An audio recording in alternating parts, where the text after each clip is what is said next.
Earlier this week, investigative journalist David Hundeyin raised a troubling alarm for Ghanaians.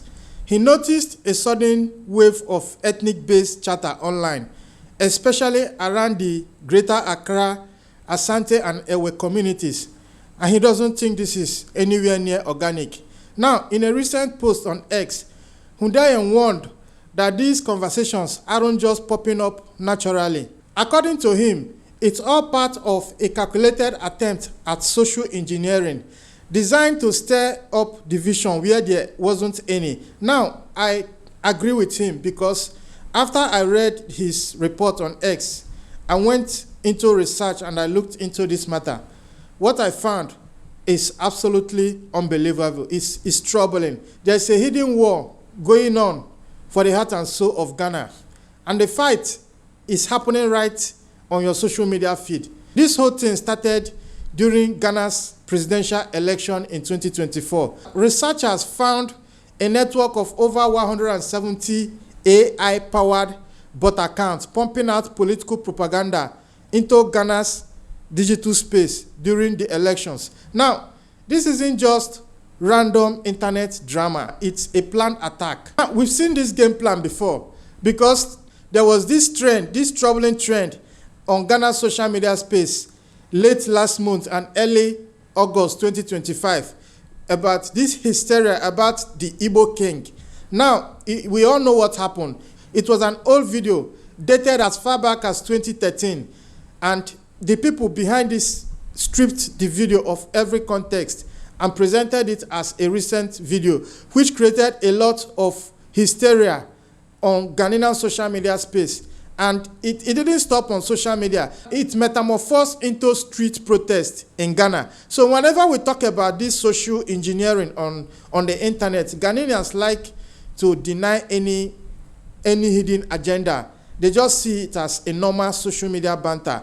But as you can see with the Igbo king, it didn't stop on social media. It metamorphosed into street protest, which eventually led to labeling Nigerians as the cause of kidnapping, prostitution, and internet scams in Ghana. So we've seen how this social engineering can work. This recent troubling trend of ethnic posts on X and across social media is created to rip the country apart from the inside. Now, you ask, who is interested in seeing Ghana fall apart? Who is interested in seeing Ghanaians argue and fight over themselves like we do here in Nigeria? And more importantly, why now? Because the timing isn't accident. This is no accident. Because just as Ghana is trying to move forward economically, some forces are trying to pull it into a black hole of ethnic conflict. They want Ghana to end up like its neighbor Nigeria, a giant that's so busy fighting with itself that it can't move forward. Today we are going to take a hard look into how this digital plot is set up, how old conflicts are being used as weapons by people hiding in the shadows, and why Ghana is now the main battleground in a bigger fight for Africa's future. Let's get into it. All right, let's get straight into the heart of the matter, because the plan to shake up Ghana isn't being planned in secret meetings. It's happening right now in front of us, powered by computer programs and carried out by an army of fake accounts. Now, the strategy is simple but super effective. It starts on sites like X, where networks of bots and people who are paid to post online, sometimes called cyber troops, work together to make lies go viral. Now, these aren't just basic fake accounts. They are advanced operations, sometimes using AI to create posts that look and feel like they were written by real people. From there, the poison spreads. On TikTok and Facebook, complicated old arguments are turned into simple memes and emotional video clips that spread like wildfire. They make fake news graphics, copying the logos of trusted news channels like TV3 or Joy News to share made-up quotes from ethnic leaders, or to make people angry. The most dangerous part is when this stuff moves to private WhatsApp groups. Here, in safe encrypted chat. These lies are passed around between family and friends, losing their online trail and looking like real insider info. This isn't a real people's movement. It's a carefully planned mind game, like something out of a military playbook. Political parties in Ghana have even admitted to hiring hundreds of social media workers to control the conversations online. They are creating a digital armies, and their new weapon isn't guns or votes, it's ethnic hate. The plan is to make it seem like everyone is angry, turning people against each other until the online chaos turns into a real-world disaster. While the Greater Accra versus Ashanti versus Ewe fight feels new, it's an old trick, and it's got a nasty history of hating on foreigners. To get what's happening in Ghana, you have to look at the same old pattern of blaming someone else. This isn't just about fights between different ethnic groups in Ghana. It's about a proven strategy of using people's identity as a weapon to get ahead in politics. We saw it blow up recently in the Nigeria Must Go protest, where social media was filled with posts claiming Nigerians were the cause of crime in Ghana. Viral videos and posts stirred up a lot of anger, creating a bad situation for Nigerian immigrants and business owners. This whole campaign was a scary reminder of what happened before, because in 1983, Nigeria kicked out almost 2 million migrants, a lot of them Ghanaians, in what became known as Ghana Must Go. And even before that, in 1969, Ghana did almost the same thing, sending hundreds of thousands of Nigerians home. Every single time, the story is always the same. When the economy is bad, find someone to blame. Now, that same hate is being pointed at Ghanaians themselves. The same method used to stir up hate against Nigerians are being used again to start fights between Ghanaians. The online gossip about Igbos, the Nigeria Must Go chant, and this new sneaky campaign setting Greater Accra, Ashanti, and the Ewe ethnic groups against each other are all part of the same game plan to divide people. It's a strategy made to keep everyone busy fighting each other so they don't notice who's really winning from all of this mess. If you think online arguments are just talks, you need to see what happened in Bawku. The long-running chieftaincy conflict in Ghana's Upper East region between the Kusasi and the Momprisi people became a scary example of how online hate leads to real-world violence. Because for years, researchers from groups like Fast Pace West Africa watched the conflict online, and they found a clear link. When hate speech on Facebook and WhatsApp went up, the chances of real attacks and killings on the ground also went up. Fake accounts, acting like online soldiers for both sides, posted nasty and insulting things and spread lies, turning a local argument into a long and brutal war that has killed hundreds of people. A major problem was that the big social media companies couldn't properly check posts in local languages. Their algorithms, which are trained in English, were totally blind to the cause for violence happening in Kusa and Momprili, which left hate speech spread without any check. What happened in Bawku is a terrifying warning for the rest of Ghana. The same problems exist for posts made in Twi, GA, and the Ewe. The conflict proves that what's said online can easily lead to someone pulling a trigger. The fake GA versus Ashanti versus Ewe fight isn't just a debate. It's like loading a gun. The digital seeds of hate, once they are planted, can explode into violence that could burn down the whole country. To get why Ghana is being targeted, you have to take a step back and see what's really going on in the region. There is a calculated effort to destabilize West Africa after the revolutionary government took over in Mali, Burkina Faso, and Niger, and the intensified onslaught of terrorism in the whole of West Africa. Now, in the middle of all this chaos, Ghana has been a symbol of stability, a calm spot in the middle of a storm. But it seems like someone doesn't like that stability, because the 2024 election of John Mahama really shook things off in the West.